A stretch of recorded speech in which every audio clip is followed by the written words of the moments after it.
Evet arkadaşlar, kanalımıza hoş geldiniz. Yeni bir video ile karşınızdayım. Bu videoda iPhone'un güvenlik önlemlerini nasıl bir üst seviyeye taşırız onu inceleyeceğiz. Evet arkadaşlar, biliyorsunuz iPhone iOS işletim sistemi dünyanın şu anda görünen en korunaklı, en güvenli mobil işletim sistemi durumunda. Apple bu güvenlik işine zaten Mac tarafından kafayı takmış durumda ve bunun üzerine yatırımlarını çok fazla yapmaya devam ediyor. Bunu siz farkında olmadığınız ince detaylarla da geliştiriyor. Öyle geliştirmeler yapıyor ki birçoğunuz duyunca şaşıracaksınız belki. Yani şu anda iPhone'lara sızabilen bir program, bir yazılım çok fazla bilinen yok. Lakin olması durumuna karşı dahi önlemler almış durumda.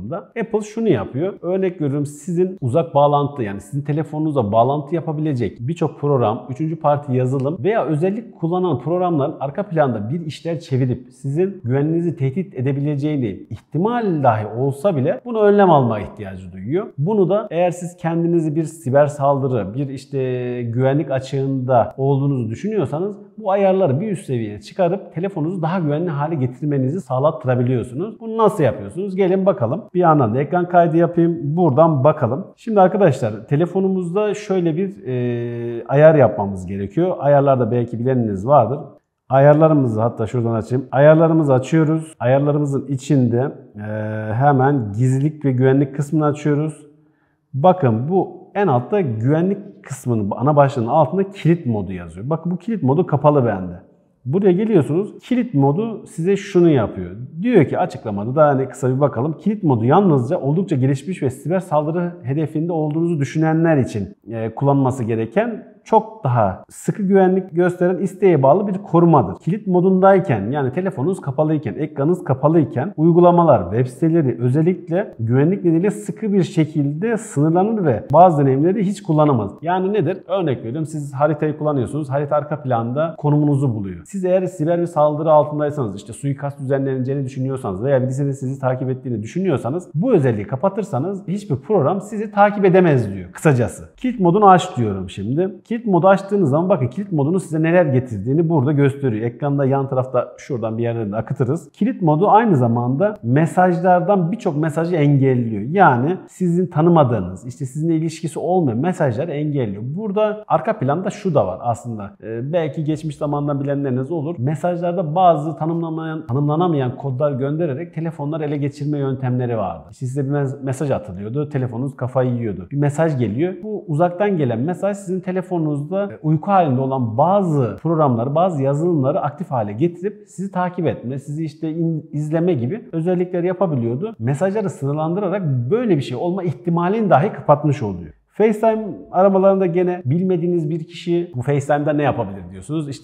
Bazı siber yazılımlar şunu yapıyor. FaceTime kısmını ele geçiriyor. Ola ki size bir FaceTime araması geldiği zaman sizin telefonunuzu çaldırmadan telefonunuzun kamerasını ve mikrofonunu açıyor. Siz sanki FaceTime görüşmesi yapıldığını fark etmiyorsunuz. Kilitliymiş gibi ortamı gözetliyor ve sizi dinliyor. FaceTime özelliğini de kapatıp böyle bir şey olmasını engellemiş oluyor. Web'de dolaşma teknolojilerinden kastı şu. Mesela birçok web sitesine girdiğiniz zaman güvenlik ve tüm çerezleri kabul et diyorsunuz ya. Orada sizi takip eden konum servisi olabilir. Buna benzer yaptığınız işleri takip eden, izin vermiş dahi olsanız veya Apple'ın güvenlik duvarından geçmiş, farkında olmadan sizi takip edebilecek uygulamaları bir nebze engellemiş oluyorsunuz. Paylaşılan albümler keza aynı şekilde. Yani siz paylaşılan albüm dediğiniz zaman bir albümünüzdeki fotoğrafları başka birisine gönderiyorsunuz. O insanlar sizin telefonunuza bir nevi bağlantı yapıp o albümleri görüyor. Ola ki bu bağlantı esnasında bir açık oluşur da oradan sizin telefonunuza bağlanırlar diye bunu engelliyorlar. Yani bunu da kapatıyorlar. Aygıt bağlantıları gene aynı şekilde.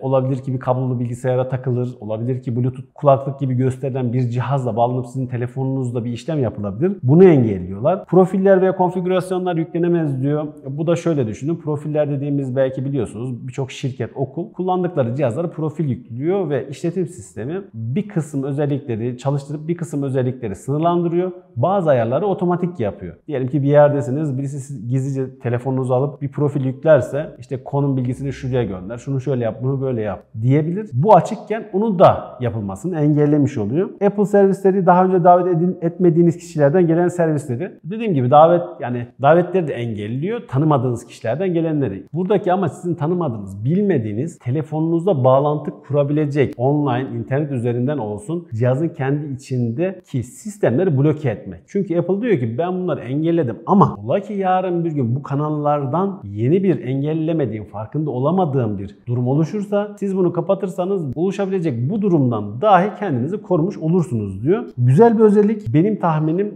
Türkiye için söylüyorum, İşte siyasilerin korumaları olsun veya bunların yardımcıları olsun, bu tarz kişilerin kullanması gereken bir özellik diyebilirim. Normal vatandaş için de hani kendini takip edildiğini, telefonuna casus yazılım yüklendiğini falan düşüneniniz varsa burayı kapatarak bu casus yazılımlardan da kendinizi ekstra korumuş olacaksınız. Umarım işinize yarayan bir özelliktir. Umarım bu özelliği kullanmak zorunda değilsinizdir. Ama mecbur kalırsanız da en azından kullanabileceğiniz, çalabileceğiniz bir kapının olması güzel. Başka videolarda görüşmek üzere. Kendinize iyi bakın. Abone olmayı unutmayın.